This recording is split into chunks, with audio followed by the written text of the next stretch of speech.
반갑습니다. 말씀과 함께 하루를 시작하는 주님의 백성들을 예수님의 이름으로 축복합니다. 2023년 2월 7일 화요일 오늘 주신 말씀은 마태복음 9장 1절부터 13절까지입니다.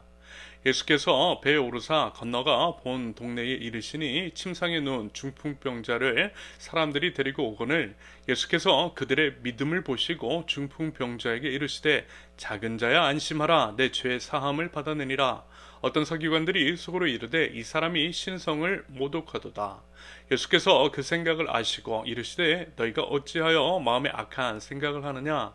내 죄 사함을 받아내리라 하는 말과 일어나 걸어가라 하는 말 중에 어느 것이 쉽겠느냐. 그러나 인자가 세상에서 죄를 사하는 권능이 있는 줄을 너희로 알게 하려 하노라 하시고 중풍병자에게 말씀하시되 일어나 내 침상을 가지고 집으로 가라 하시니 그가 일어나 집으로 돌아가거늘 우리가 보고 두려워하며 이런 권능을 사람에게 주신 하나님께 영광을 돌리니라. 예수께서 그곳을 떠나 지나가시다가 마테라 하는 사람이 세관에 앉아 있는 것을 보시고 이르시되 나를 따르라 하시니 일어나 따르니라. 예수께서 마태의 집에 앉아 음식을 잡수실 때에 많은 세리와 죄인들이 와서 예수와 그의 제자들과 함께 앉았더니 바리새인들이 보고 그의 제자들에게 이르시되 어찌하여 너희 선생은 세리와 죄인들과 함께 잡수시느냐. 예수께서 들으시고 이르시되 건강한 자에게는 의사가 쓸데없고 병든 자에게라야 쓸데있느니라. 너희는 가서 내가 긍휼을 원하고 제사를 원하지 아니하노라 하신 듯이 무엇인지 배우라. 나는 의인을 부르러 온 것이 아니요 죄인을 부르러 왔노라 하시니라. 아멘. 교회는요, 다양한 사람들이 모인 곳, 다양한 사람들이 모여야만 하는 곳입니다. 어느 특정 부류, 어느 특정 계층만 모여서는 결코 건강한 교회를 할 수 없겠습니다. 하나님 나라에는요, 결코 이제 혐오, 차별, 소외, 배제 같은 것이 있을 수가 없고요. 환대와 포용이라고 하는 가치가 온전히 드러나야만 합니다. 서로의 다양성이 존중받고 사람이 사람이라고 하는 이유 하나만으로 존중받을 수 있는 것. 그것이 하나님 나라인 것이고요. 하나님 나라의 모델하우스로서의 교회 안에 드러나야 할 모습입니다. 부디 우리 세우는 교회가 그럴 수 있기를 바랍니다. 그러면서요, 이런 게 있어요. 한국 교회에 대한 우려입니다. 글쎄요, 한국 교회 안에 다양성이라고 하는 것, 환대와 포용이라고 하는 가치가 과연 얼마나 통용되고 있을까요?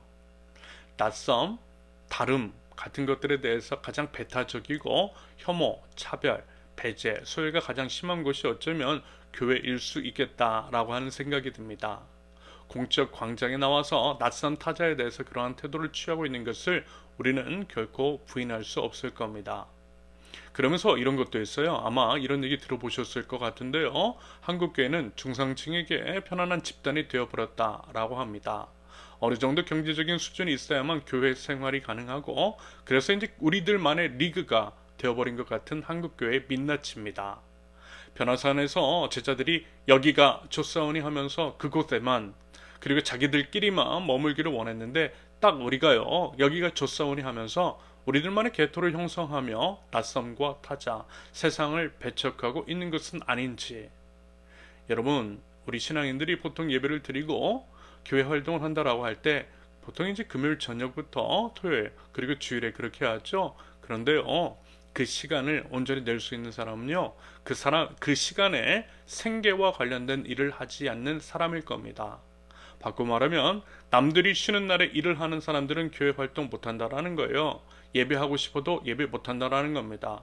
그러면서 그분들은 보통 서비스업에 종사하는 경우가 대부분일 것이며 서비스업은 상대적으로 진입 장벽이 낮기 때문에 물론 이제 꼭 그런 건 아니지만요.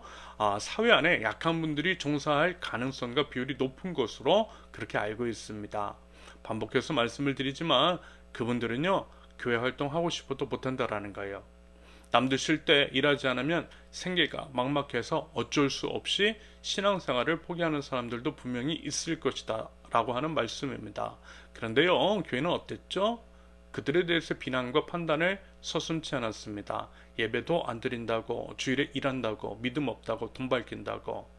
어쩔 수 없이 주일에 일을 해야만 하는 그들의 사정을 들여다보기보다는 판단, 정죄했던 면이 설령 그것이 일부이라 할지라도 그와 같은 시선과 태도가 분명히 있었습니다.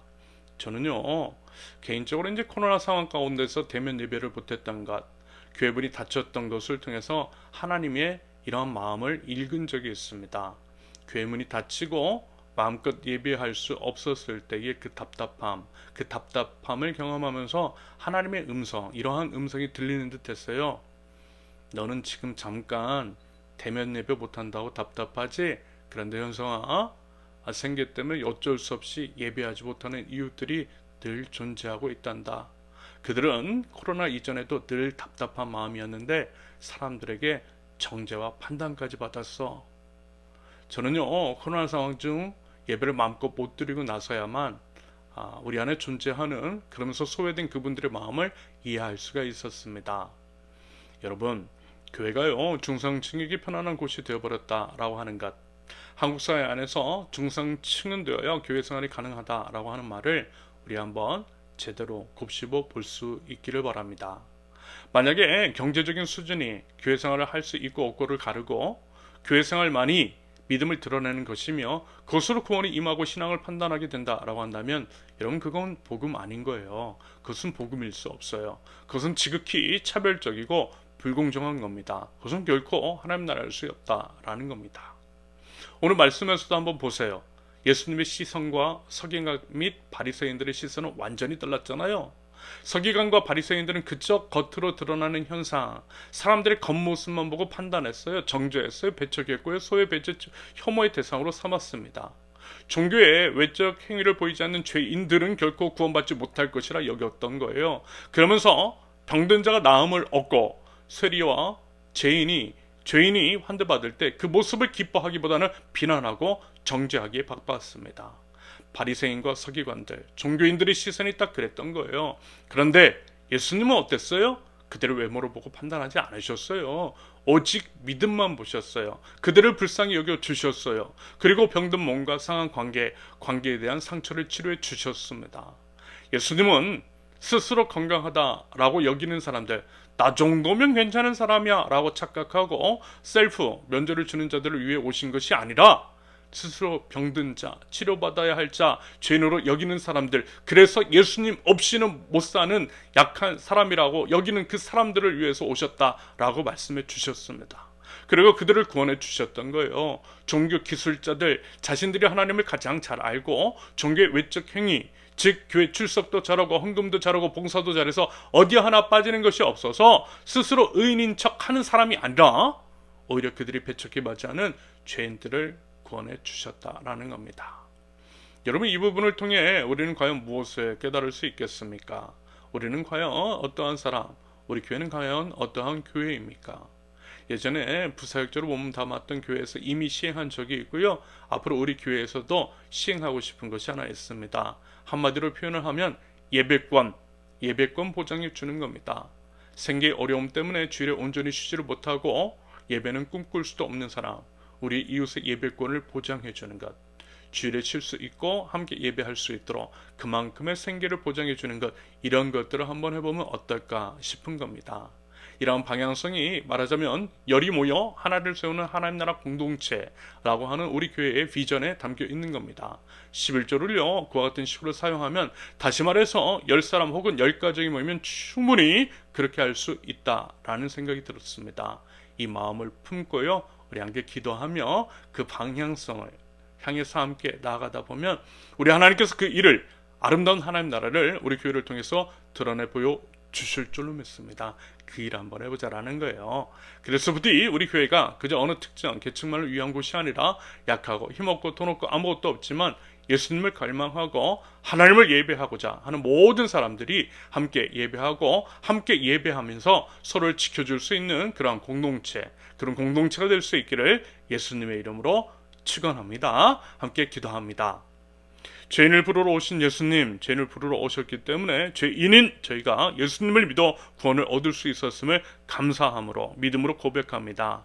하나님, 저희들 그 은혜와 사랑을 입은 자로서 마땅히 구원의 은혜의 복음을 이웃들에게 전하게 하시되 우리 이웃의 삶을 들여다보고 그들의 짐을 함께 짊어지면서 아름다운 하나님 나라 복음의 가치를 삶으로 실천해 나가는 저희들 수 있도록 하나님, 저희를 인도하여 주시옵소서. 예배하고 싶어도 예배하지 못하는 우리 이웃을 들여다보기를 원합니다. 저희 자신의 예배권, 신앙을 할 수 있는, 신앙생활을 할 수 있는 권리가 중요하다면 우리 이웃들의 권리도 중요함을 알아 서로를 돕고 서로를 세우며 함께 두 손을 맞잡고 나아갈 수 있는 마음과 사랑이 있는 저희들, 열이 모여 하나님 나라를, 열이 모여 하나를 세우는 하나님 나라 공동체 될 수 있도록 하나님 저희 세우는 교회를 사용하여 주시옵소서. 아버지 하나님의 마음과 사랑과 시선으로 저희의 이웃을 바라볼 수 있는 그러한 은혜를 허락하여 주시옵소서. 예수 그리스도의 이름으로 기도합니다. 아멘. 하나님께서 오늘 주신 말씀과 가지고 나오신 기도 제목을 놓고요 잠시 기도하도록 하겠습니다.